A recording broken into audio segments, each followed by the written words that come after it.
तो हेलो बच्चों, आज हमारा जो टॉपिक रहेगा वो प्रकाश के परावर्तन के नियम के बारे में रहेगा।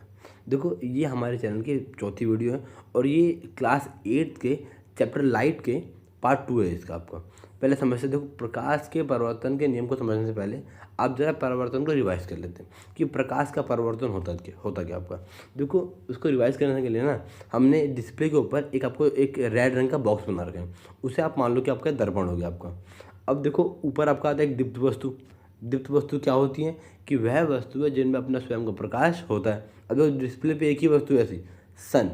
अब जो सन होता है, सन में अपना खुद का प्रकाश होता है आपका, इसलिए इसे हम क्या बोलते हैं, दीप्त वस्तुएं कहते हैं। अब इसके बाद आपका आता है कि यार हमें एक समझना क्या है, प्रकाश का परिवर्तन क्या होता है। पहला, आपतित किरण क्या होती है, परावर्तित किरण क्या होती है। तो पहले स्टार्ट करते हैं। देखो, सन से एक लाइट सी निकल रही है, उसे सोच लो आप सूर्य का प्रकाश। तो भाई ऐसा प्रकाश जो कि क्या हो रहा है आपका, सनलाइट से आ रहा है, या मैं बोलूँ कि वह प्रकाश जो दर्पण पे आकर गिरता है उसे हम क्या बोलते हैं, आपतित किरण कहते हैं। और अब देखो ना, उसके गिरने के पश्चात वहाँ पे क्या हो रहा है, किरण क्या हो रहा है, रिफ्लेक्ट होते हुए दिख रही है, उसे हम बोलते हैं परावर्तित किरण। तो बच्चों, इतना तो आपको समझ में आ गया कि हम आपतित किरण किसे बोलते हैं, परावर्तित किरण किसे बोलते हैं, दीप्त वस्तुएं क्या होती हैं। अब इसको पूरा क्लैरिफाई करने के लिए हम इसको एक नए एग्जाम्पल से समझते हैं। देखो, डिस्प्ले पे आपको एक दोबारा एक फ़ोटो आपकी आएगी, उसमें आपको आपके सारे डाउट क्लियर हो जाते हैं। अब देखो, डिस्प्ले पे आपका आ गया। अब ये पिक्चर है ना, आपको हमने इससे पहले वाले टॉपिक में आपको यही सेम पिक्चर कराया था, हम बस आपको रिवाइज करा रहे हैं। देखो, इसमें पहले आपका था आपतित किरण, हमने अभी थोड़ी देर पहले पढ़ा। आपतित किरण होती क्या आपका, देखो वह किरण जो दर्पण पर आकर गिरती है उसे हम क्या बोलते हैं, आपतित किरण बोलते हैं।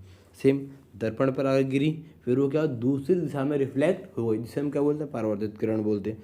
अब आपतित किरण जहाँ गिरती है उस पॉइंट को हम क्या बोलते हैं, आपतन बिंदु कहते हैं। और सेम यहीं से परावर्तन भी स्टार्ट हो रहा है, तो इसे हम परावर्तन बिंदु भी कहते हैं। अब जो आपका मेन आपका आता है यहाँ पे कि अभिलंब क्या आपका होता है।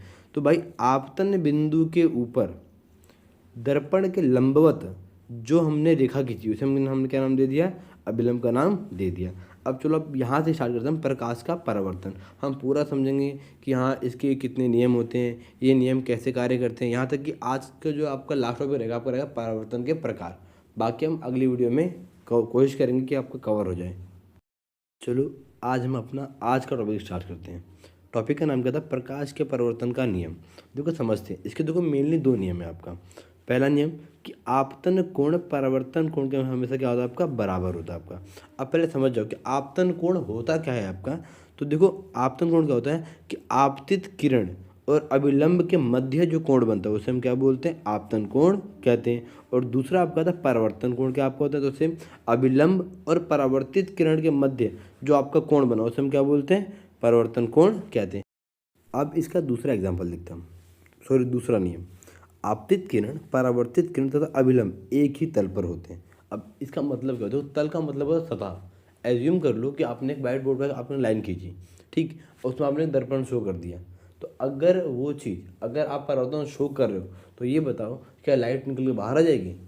अगर बोर्ड पे है तो बोर्ड पे रहेगी ना। तो वैसे ही अगर आपका जो आपतित किरण है, अगर वो जिस माध्यम से आ रही है तो परावर्तन के पश्चात उसी माध्यम में जाएगी, ठीक। अब हम पढ़ते हैं कि परावर्तन कितने प्रकार के होते हैं। देखो बच्चों, हमने जितना था बेसिक हमने कर लिया था।